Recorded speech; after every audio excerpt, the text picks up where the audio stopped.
देखते हैं शिव संकल्पमस्तु सूक्त। यत्प्रज्ञानं चेतो धृतिश्च यज्ज्योतिरन्नमृतं प्रज्ञासु यस्मान्नृते किंचन कर्म क्रियते तन्मे मनः शिव संकल्पमस्तु। अब इसका अर्थ देखते हैं। जो मन विशेष ज्ञानजनक है, सम्यक ज्ञापक और धैर्य रूप है। अब इस लाइन का हमें हमेशा धैर्य रखना चाहिए। अक्सर लोग देखने में आता है कि एक कार्य को कि ये नहीं समझ के करते कि हमको कार्य करना ही है, बल्कि ये करते हैं कि मैंने तो बहुत बड़ा कार्य कर लिया, मैं तो ये कर लिया हूँ, ये कर चुका, ये कर रहा हूँ, मैं तो बहुत बड़ा, मैंने पहाड़ खड़ा कर दिया, ऐसे ऐसी भावना लाते हैं। तो ये भावना ही गलत है, क्योंकि ये भावना आएगी तो हम लोगों के साथ तालमेल सामंजस्य नहीं बैठा सकते। क्योंकि हम लोग देखने में आता है कि लोग अपने आसपास के लोगों को अपने अनुकूल बनाना चाहते हैं, तो फिर अनुकूल हम नहीं बना सकते। हम जो कार्य करेंगे फिर उसमें ऐसी भावना रहेगी कि मैं तो बस मैं तो बहुत कर लिया, मैं ही कर रहा हूँ। ऐसी बात नहीं, हम जो भी कर रहे हैं ईश्वर की सहायता से कर रहे हैं। तो फिर हम लोगों को अपने अनुकूल नहीं बना सकते। फिर हम ये भावना तो बनती रहेगी कि हमने बहुत कर लिया, हमने बहुत कर रहे हैं। तो इसके लिए हमें सदैव तैयार रहना चाहिए कि हमें कभी भी किसी के लिए कार्य करना पड़ सकता है, हमें कभी भी बुलावा आ सकता है किसी के कार्य के लिए। ये भावना होगी तो हमारे लिए भविष्य में अच्छा रहेगा।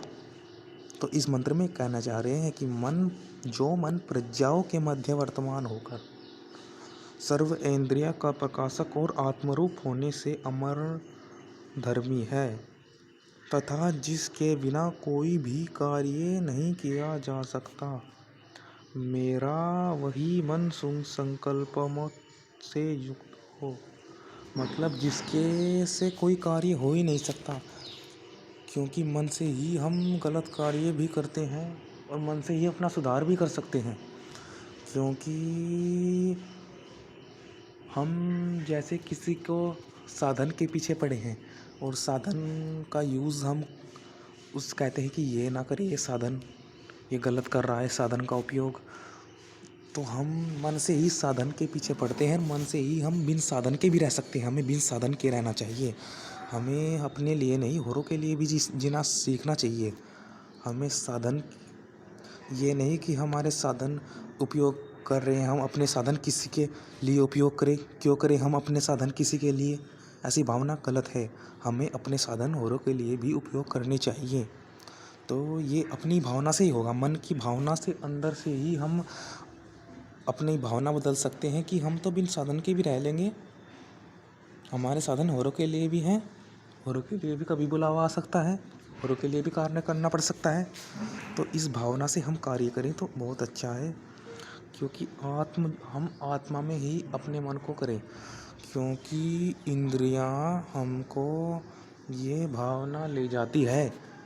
इंद्रियां हमको अपने पे कम ध्यान, लोगों पे ज़्यादा ध्यान देती है कि ये क्या कर रहा है। हमें अपने काम में कॉन्फिडेंस तो होना चाहिए कि हाँ मुझको ये करना है, ये नहीं कि मैंने बहुत कुछ कर लिया, हमको ये करना ही है।